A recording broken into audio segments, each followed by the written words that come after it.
আসসালামু আলাইকুম ও রহমতুল্লাহ। জীবন এক দীর্ঘ যাত্রা। এই পথে কখনো আলোর ঝলকানি, আবার কখনো অন্ধকার রাত আসে। আমাদের চলার পথ সবসময় মসৃণ থাকে না। আমরা সবাই কঠিন সময়ের মধ্য দিয়ে যাই। হতাশা, ব্যর্থতা কিংবা সীমাহীন দুশ্চিন্তা, এগুলো আমাদের হৃদয়ের ভার সৃষ্টি করে। মাঝে মাঝে মনে হয় সব দরজা যেন বন্ধ হয়ে গেছে, আমাদের শক্তি যেন ফুরিয়ে আসছে।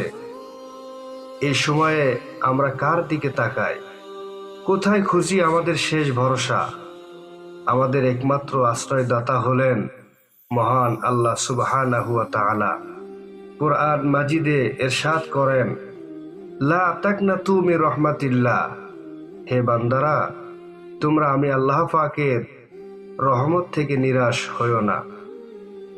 মনে রাখবেন, আমাদের প্রতিটি কষ্ট, প্রতিটি দুশ্চিন্তা আল্লাহর জ্ঞানে আছে। যখন পৃথিবী আপনাকে দূরে ঠেলে দেয়, তখন জানুন আপনার রব আপনার সবচেয়ে কাছে। এই কঠিন মুহূর্তগুলো আসলে আমাদের জন্য পরীক্ষা। আর এই পরীক্ষায় সফল হওয়ার মূল মন্ত্র হলো ধৈর্য, সবর ও ইস্তিগফার, ক্ষমা প্রার্থনা। ধৈর্য ধরুন, কারণ আল্লাহ তাআলা ধৈর্যশীলদের পছন্দ করেন।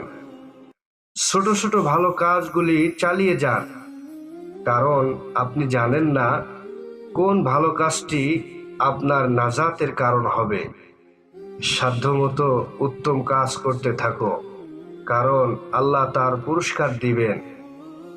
তাই আর নয় হতাশা, আজই প্রতিজ্ঞা করুন যে আপনি আল্লাহর উপর পূর্ণ ভরসা রাখবেন। আপনার অতীতের ভুলগুলো মুছে ফেলে সামনের দিনগুলোকে সুন্দর করার জন্য এগিয়ে যান। আপনি একা নন, আশার আলো সবসময় জ্বলবে যতক্ষণ আপনি আপনার হাত আপনার রবের দিকে বাড়িয়ে দিবেন।